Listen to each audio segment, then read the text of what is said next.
Welcome to this episode of the Outside of Sunday podcast. Today we're going to talk about transgender ideology. What is transgenderism? And as Christian parents, how do we handle this topic with our kids? All right, welcome back to the podcast, Outsiders. It's so good to be back.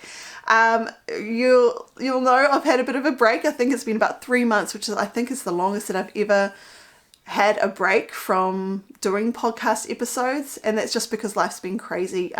This winter has been insane for bugs, and if you're a Kiwi mum living in New Zealand, you'll know exactly what I'm talking about. This winter has been insane. There's been so many bugs going around. We've all been constantly sick, and just other personal things going on that aren't a big deal, but it just kind of all piles up. So I just haven't been in the headspace to be able to even prepare for a podcast. So I'm so happy to now we're all healthy mostly, so we can get back into the podcast. So yes, welcome back. If you've been listening for a while, you'll know I'm not one to shy away from controversial subjects, and the transgender topic is certainly controversial. Transgender or gender identity as a subject has been getting more and more airtime on social media and the media as a whole. It has already started to be promoted in New Zealand schools, and it has become a celebrated social virtue to raise your child as transgender. So as Christian parents, we need to prepare ourselves for how we will tackle this subject with our own children, because it will come up. It's not going away. Now, before we get into all of that, I think it's really important that we recognize our responsibility towards the people who identify as transgender. Straight off the bat, we should regard them just as we would any other unbeliever. They are our neighbors. Our responsibility is to love them. Even if we were to consider them our enemy, which I don't know why, Jesus tells us to love our enemies. So yeah, our responsibility is to love them. It can be really easy to get caught up in the politics of the issue and actually look past the people who are involved. Think of the lost sheep, the lost coin. Those parables talk about the immense worth of those who are lost. The shepherd, he has 100 sheep, and when just one sheep gets lost, he leaves the 99 and searches in the mountains for that one lost sheep. Same with the woman who loses one of her 10 coins. She turns her house upside down to find it. The lost have incredible value in God's eyes. A person who identifies as transgender has the same incredible worth in the eyes of God as do you or I. They need the gospel and the transforming power of the Holy Spirit in their lives, just as we all do. Now, I'm not saying that if a person who identifies as transgender, they can't be Christian or something like that, or they are automatically a lost person. I think you can be Christian and transgender.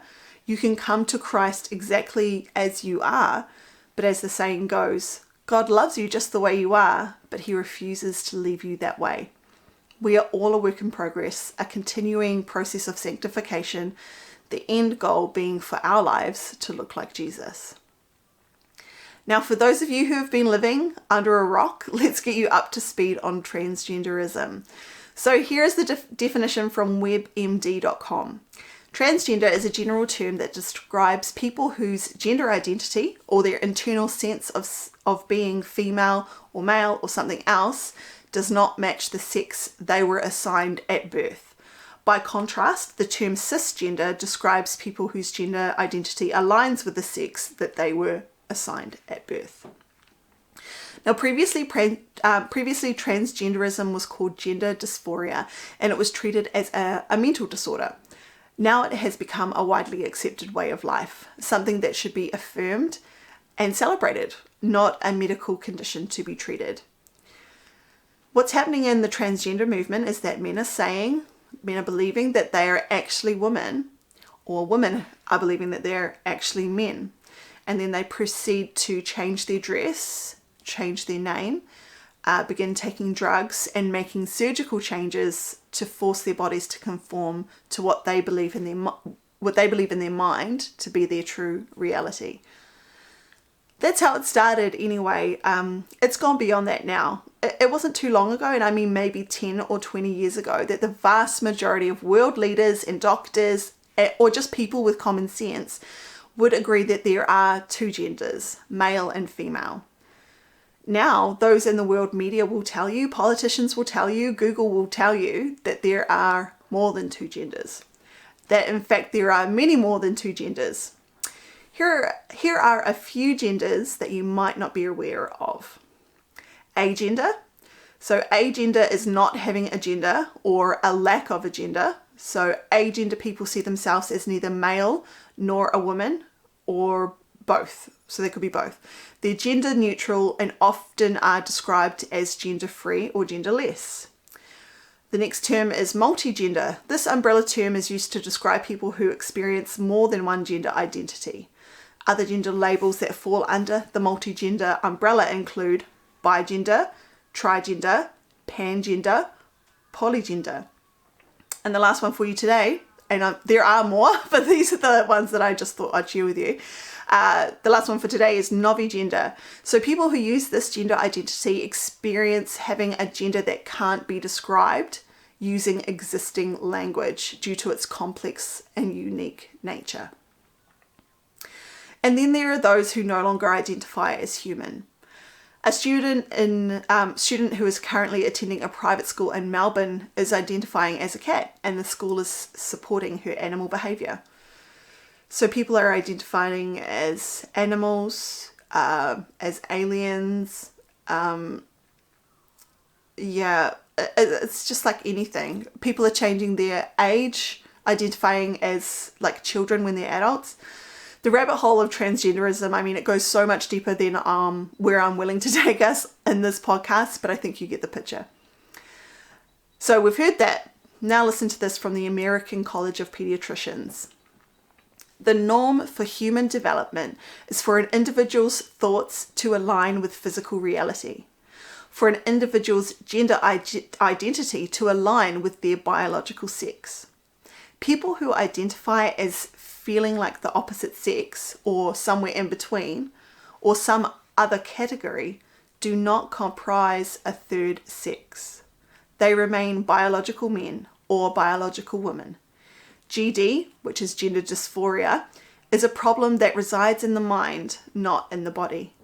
Children with GD do not have a disordered body, even though they feel as if they do. There is no such thing as a third or fourth or fifth gender. Completing some kind of true transgenderism, where you actually become the opposite gender, is biologically impossible. Every cell in your body is coded as either male or female. You can dig up the bones of a person who has been dead for hundreds of years, and you can tell just from their bones whether that person was male or female. Now, why does this all matter? Why should we care if someone wants to be a cat or become a male when they were born female, or vice versa? Sorry, just having a sip of water. We should care because these are people who are actually suffering with serious mental health problems. We should care because these people need help. They need professional counselling for their problems. And when they are accepted in their new transgender identity, their mental health issues, as well as any identity or body image issues, are often ignored. The suicide rate for the overall population in the US is 4%. For transgender people, it is 40%. 40%, that's huge. And it remains at that massive rate, either pre or post-op. So that means that even if a transgender person gets to a point where they are completely unrecognizable as their biological self or their biological sex, and they have fully realized their transgender ideal through surgery, drugs, all of that. So if they've fully realized this transgender ideal, it still won't have fixed their problems. They will still have that high suicide rate. They'll still have those mental health problems. They need help. The book Irreversible Damage by Abigail Schreier talks about how transgenderism is becoming an epidemic among young girls. So girls who previously might have become goth or emo or even gone down the road of anorexia are now looking to transgenderism to give them a sense of control and belonging. It's another way of masking their inner pain, their inner turmoil. So true gender dysphoria does exist, meaning there are people who truly believe that they were born the wrong sex, who truly believe that they are, let's say if it was me, I truly believe I'm a male. That does exist, but it is very rare, very rare. Listen to this from a recent news story out of the UK about a woman who is suing the National Health System. Her name's Kira Bell. She's 23 of Manchester. Okay, so she is taking legal action against the Tavistock and Portman NHS Trust in London. She suffered from gender dysphoria, as a child. She took testosterone, which left her with a deep voice and possibly infertile, and had a double mastectomy, but later realised she had gone down the wrong path. Miss Bell told ITV's This Morning Today, "I grew up very gender non-conforming, and so that, along with things like sexuality struggles, kind of led to feelings of alienation. I just became very depressed in my teens and very anxious and definitely very distressed about my body, and all of that kind of manifested into gender dysphoria." Miss Bell changed her name by deed poll, changed her gender on documents and identified as male, but claimed she did not receive sufficient therapy sessions. At 17, she was first injected with testosterone and her body began to change. She said, "I think I was happy because I thought I was able to finally move on with my life and live how I was supposed to live my life." She then had a double mastectomy at age 20. So if you don't know what that is, that's when they remove your breasts. I'd say roughly a year after my surgery, I just started to dissect my mind and how I got to that stage. And it was just a lot of reflecting and being very introspective. When asked about how she felt about the changes now, Miss Bell said, "This is going to affect me for the rest of my life, and I have to make do with that and try and accept for how I am now and attempt to move on with that. It's true you can't change your sex. You can appear a certain way. If you'd had me on a couple of years ago, I would have had the same story as others, saying that it saved my life and I'm in a much better position.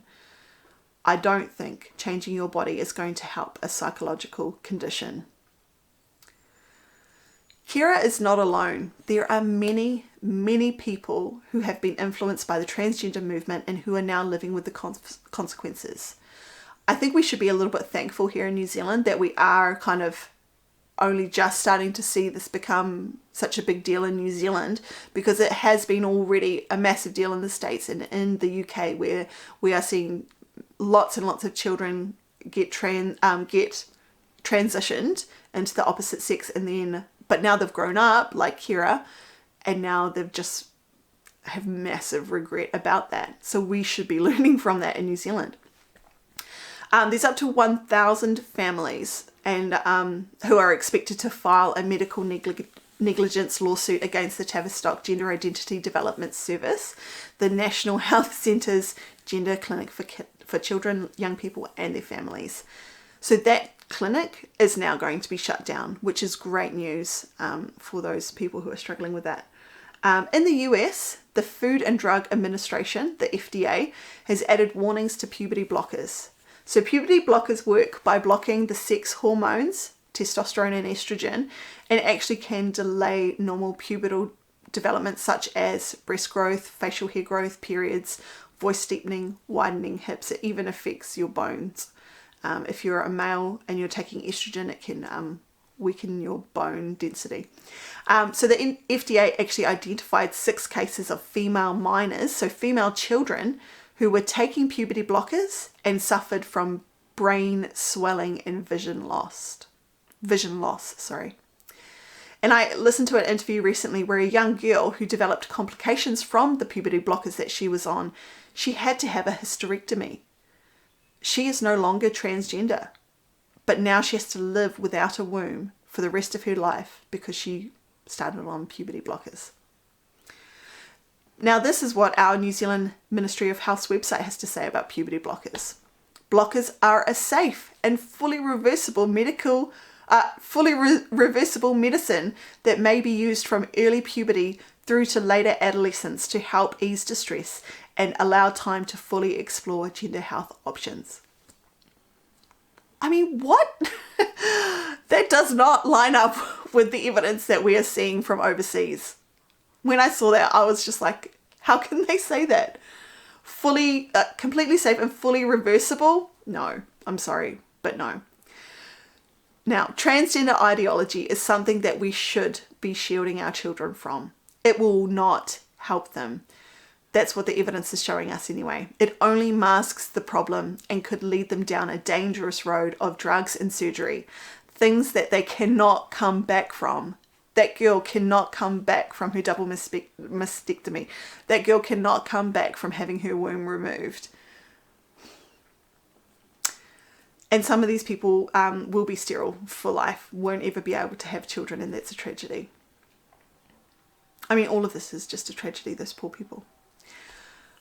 All right, now I have to give a massive shout out to Family First New Zealand for the amazing coverage that they have been giving to this topic. I used some of their resources from the website when I was preparing this episode. And Family First has been highlighting the sexuality education in New Zealand schools that is promoting transgender ideology and sexualized health education. So if you want resources, definitely check them out online. Now, I took the time to read through the Ministry of Education's Relationship and Sexuality Education. So this is a guide for teachers. This is not compulsory curriculum, it's a guide. And so I read that for myself, and I don't know what I was expecting, but it was a lot worse than what I thought was going to be in there. So the guide that I read is intended for teachers of children in years 1 to 8, so primary school. And let me share some of the content with you. This is from page 10, and the section is titled Sex Education or Sexuality Education. It is important to note that sex education and sexuality education are different. The New Zealand curriculum supports a holistic approach to sexuality education as defined by the Hauora model, which includes physical, social, mental, emotional, and spiritual aspects. This is much broader than sex education, which relates only to the physical aspects of sexual and reproductive knowledge. That last part is what gets me. Much broader than sex education, which relates only to the physical aspects of sexual and reproductive knowledge. This is not health or sex ed. It's not the health or sex ed class that you and I were a part of in school. And remember, this is for primary age. This is year 1 to 8 children. On page 10, same page, on page 10 it says this: schools are encouraged to question gender stereotypes and assumptions about sexuality, including gender norms, gender binaries, so that means male and female, gender stereotypes, sex norms, for example, the assumption that sex characteristics at birth are always male or female. This is ideology, not biology. As I mentioned earlier, according to gender studies professors, Google, whoever, there are limitless genders. And this is something that the New Zealand Ministry of Education wants our children to believe. We know where that's going to lead, and that's not healthy for our children. One good thing about this guide is that it says that the school should ensure that the school community is consulted on the implementation of the curriculum. So before starting to introduce sexuality education, they need to consult with parents and the school board. But once it has been introduced, the school does not have to inform parents. In fact, they don't even need your permission to teach your children this curriculum or to have them be part of this curriculum. Let me read you an excerpt from page 43 of the guide. The right to withdraw children. When the Board of Trustees has adopted the statement on the delivery of the health curriculum, the school does not need to seek parents or caregivers' permission for akonga, which is students, to participate in the program. However, according to the Education and Training Act 2020, parents or caregivers may write to the principal requesting to have their child excluded from any particular element of sexuality education in a health education program. The principal is required to ensure that the student is excluded from the relevant tuition and that the student is supervised during that time. And I know Family First actually covered a story recently where there was a mother who did that. She asked for her child to be excluded, but then the child came across some very inappropriate material by chance because they left it out for children to find.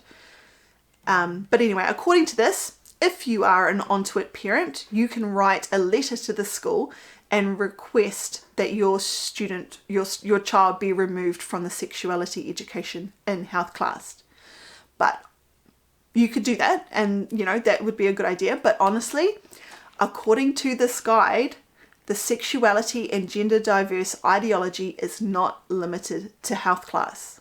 You'd think that it would be, but not in this guide. There is a whole section about how teachers can and should bring this sexuality education into English, science, art, and math. Oh, and even technology and others, with tips on how to do it. This is not a guide on a new health class subject. This is a guide on how to impose ideology over biology school-wide in every subject. What can you do? Well, get in touch with your principal, that's for sure. If we let our kids think that they might not be a boy, that they might not be a girl, or vice versa, we are planting a seed of doubt in one of the core elements of their identity, opening up to the possibility of their own gender identity crisis, either while they are still very young or when they are starting to head into those teenage years. So if your kids are in public school, it's definitely a good idea to get in touch with the principal to see if they are planning to incorporate this sexuality guide into their curriculum, or if they already have. Now, it's not compulsory for schools to implement the guide, and I know schools that have chosen not to, but you won't know and they won't tell you unless you ask. But what do we say? What do we say when our boys say to us, "Mum, I'm a girl," or when our girls say to us, "Mum, I'm a boy"? Parents are being celebrated for transitioning their children at a young age. Actress Charlize Theron is one of those parents. Here is a little snippet from a Style magazine article on Charlize and her adopted son Jackson. It starts, "Not surprisingly, the Oscar-winning actress has received plenty of praise for her parenting skills. Jackson knew from a very young age that she was different. In fact, she was only 3 years old when she told her mother that she is a girl." This is a quote from Charlize. "I thought she was a boy too, until she looked at me when she was 3 years old and said, 'I am not a boy.'" Charlize revealed that to the Daily Mail. So there you go. I have two beautiful daughters who, just like any parent, I want to protect and I want to see thrive. The long shot star shared. They were born who they are, and exactly where in the world both of them get to find themselves as they grow up and who they want to be, this is not for me to decide. Theron dressed Jackson in female clothing from there on out, embracing her child for who she is. I don't know if you spotted the same thing that I did in that last part of the article. Theron dressed Jackson in female clothing from there on out, embracing her child for who she is. Who made the change? According to this article, it wasn't the child. I mean, she may have said, Jackson may have said, "I'm a girl," but it was Charlize who chose now to dress her son in girl's clothing, calling him a her. I'm sorry, but that's not embracing your child for who they are. It's completely the opposite. My son, when he was around 3 years old, he was in the bath one day and he said to me, "Mummy, I'm a girl." Very similar to what Jackson said to Charlize, but I did not respond to my son the way Charlize responded to her son. First I said, "You're so silly," and then got his toothbrush ready for brushing his teeth. And when he said it again, I said, What's that between your legs? You have a penis. You're not a girl. You're a boy. And then bath time was over and we moved on. That was it. He said it again when he was 4 years old, and I said something similar again, but I just added on that God knew what he was doing and he made him, my son, exactly the way he was meant to be, a wonderful little boy. My son has always been the most boy-y boy that there ever was. He loves cars and trucks and sports, rough and tumble play and dinosaurs. He loves being a boy. He was not declaring to me that he is a girl because he has gender dysphoria. He was just saying a thing. He was at that age where, he actually had a baby sister, a new baby sister. And his curiosity about his baby sister probably had something to do with it. He's a kid. Just because they say something doesn't mean it's true. My son's baby sister is now 5 years old. And many times, on many occasions, she has said to me that she's a boy. She is the most girly girl who has ever girled. She loves pink and rainbows and unicorns and dancing and nail polish. But she also plays a game with her little sister. I have two girls. Where she prances around the room, talking in a deep voice with her shirt off, saying, and this is a direct quote, "Mom, look at us weirdo boys. We're the boys. Hey bro. Hi dad. We gotta speak like we're the boys." All while she and her sister are laughing hysterically and having the best time, just being silly. Because that's what they're doing, being silly. Proverbs 22 verse 15 says, "Foolishness is bound up in the heart of a child, but the rod of discipline," King James Version says correction, "drives it far from him." The world seems to have this idea that somehow 3-year-old children are wise. I think it comes from Eastern religion, the belief that a child is pure and somehow closer to God. A 3-year-old is not wise. 3-year-olds don't know things. They barely have a grasp on the English language. I remember my son, when he was around 3 or 4 years old, getting so upset that he was literally red in the face and crying because I didn't understand what he was asking me. He had been saying to me, "Mum, what's courage?" And I kept answering him with what courage means. I'm like, "Oh, what a great word that means." It's like brave, and it means like overcoming like fear. And I kept describing to him what courage means. And he kept asking me and said, "No, what's courage?" And so I kept explaining it to him in different ways, trying to help him to understand what courage is. But he was getting so upset, and then finally he pointed to something with tears in his eyes, full of frustration, and said, "No, what's that?" And he was pointing at a container of curry. He was asking me, "What's curry?" But he got his words mixed up. He said courage instead. I felt so bad. I was like, I was trying to, okay. But anyway, we got there in the end. We love our children, but they don't know a lot of things. If I believed everything my children told me and changed our lives accordingly, my toddler would be living her best life as a dog right now. So this is my youngest daughter now. She plays a game called Doggy, where she gets our dog lead and has me put it on her jumper, and then her big sister holds the lead and they just go around playing doggy. The doggy goes around the room, woofs, pants, gets pats, and it's just a fun game that my toddler loves to play. But there's always a point where it's time to put the dog lead away, get off our hands and knees, and come up to the table for dinner. Foolishness is bound up in our children's hearts. Imaginary play has its place, but if my toddler suddenly started wanting me to feed her on the floor, to have that lead on 24/7, not ever talk but only speak in barks, and move around on all fours constantly, it's time for correction. You are not a dog. You are a little girl, and that is not how little girls behave. I've never had to do that though, because we've not crossed that line. So if I was to treat these instances with my children the way that Charlize and many other parents have treated their children's statement of gender, then I would have 2 transgender children and a dog child. I'm not trying to make fun, but this is what is happening and what is being celebrated. Again, our children, they're not the arbiters of wisdom. Kids play, kids say things they don't understand. If our children are small and they're having silly pretend play, that's fine.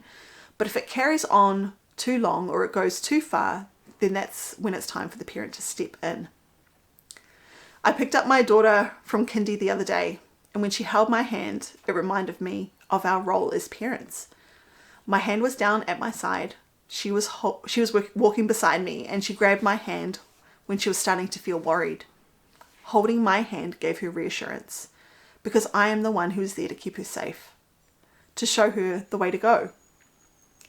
There are times when our children will reach out to us for reassurance of where they need to be and where they need to go, and that's good. But the main reason that we as parents hold our children's hands is to keep them safe. There have been times where I've had to grip my child's hand so firmly, so firm that they didn't like it, but it saved their life. Walking out into oncoming traffic has been a regular one. There have been times when we are holding hands that my daughter tells me this way, and I have to tell her, no honey, it's this way. She doesn't know the way. We need to show our kids the way. So this is the approach that we take when our kids are small. But what about when our kids are in that teenage stage? What do you do when they start to want to identify as the opposite sex? I obviously haven't faced this yet because my children are still young. They're now 8, 5, and 3. They might not need us to hold their hand anymore when they're tweens or teenagers, but they still need our guidance. If it were my daughter telling me that she is actually a boy and wanting me to start calling her Dave, what would I do? It's important to note that research shows that children will grow out of their gender confusion if parents just watch and wait. The Christian Medical and Dental Association, CMDA, write, parents should guide their children in appropriate gender identity development. For children who are experiencing gender identity confusion, the Christian community should provide appropriate role models and informed guidance. The other day, I watched a 60 Minutes story about a boy who was convinced he was actually a girl.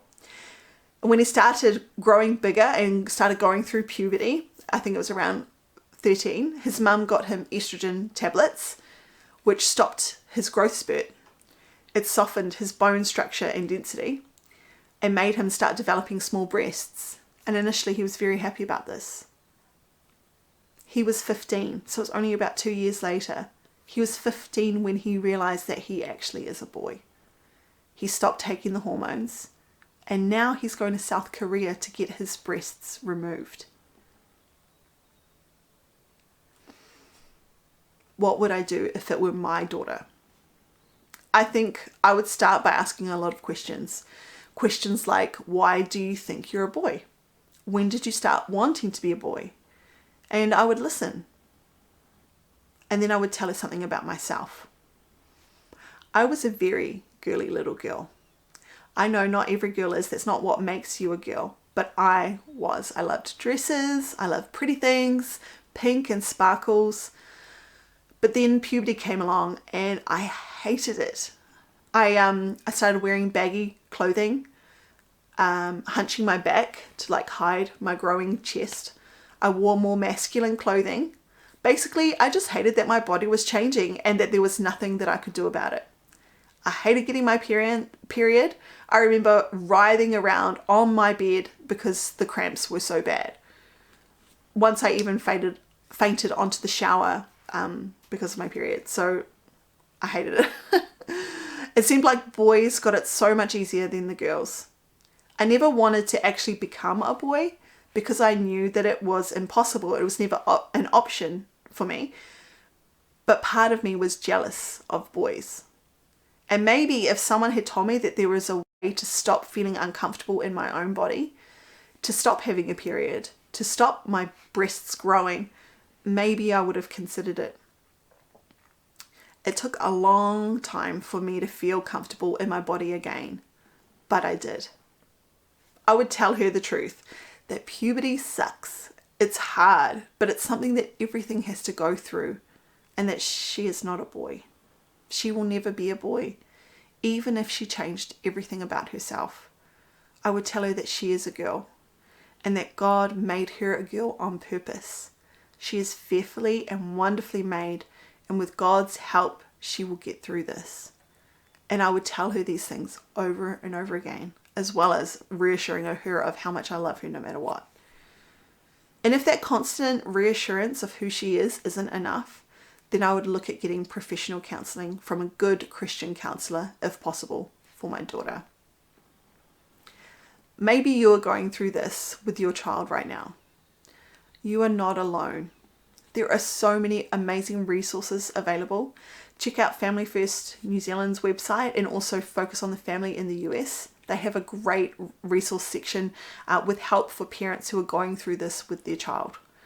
I will put links in the website to their websites in the description below. But can I just say this? We need to encourage our children and the younger generation. I'm talking Gen Z and younger. We need to encourage them that they were born at this particular time in history on purpose. God chose this time for them to be alive. They were made to tackle these problems that we never had to face. They were made to tackle them and to overcome them with God's help. Let's encourage our young people that God is with them. He will not leave them. He will not forsake them. John 14:17 says this, "Peace I leave with you. My peace I give to you.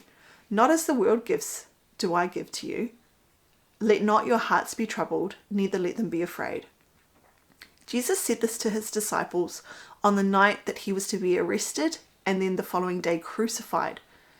The night that the disciples' world was turned upside down. It might feel like your world is being turned upside down, that everything is backwards, but Jesus offers us his peace in the midst of these great storms, in these great trials of our lives. Maybe you're struggling with gender identity, or maybe you are just feeling overwhelmed with the prospect of bringing your children up in a world where, in a country that is moving further and further away from the Christian values that shaped it. It can be so easy to look for peace in the wrong places, in a new gender identity, in politics and arguments, but we will never find true peace in this world. Let not your hearts be troubled, neither let them be afraid. Remember him who has overcome the world. If your heart has been impacted at all during this episode, I just want to encourage you to take that and to turn it into prayer. Even pause this podcast right now and cry out to God with all that is on your heart. Ask him to give you his peace. Ask him to help you, even if that's all you say. But say it.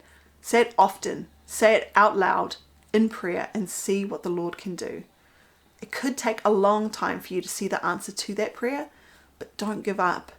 Don't give up. Pray continually. God will answer. The final thing that I want to say in this episode is just to ground yourself in the good news of the gospel, in the Word of God. Set aside some time this week for private worship and prayer. Build your relationship with the Lord. Draw near to him and he will draw near to you.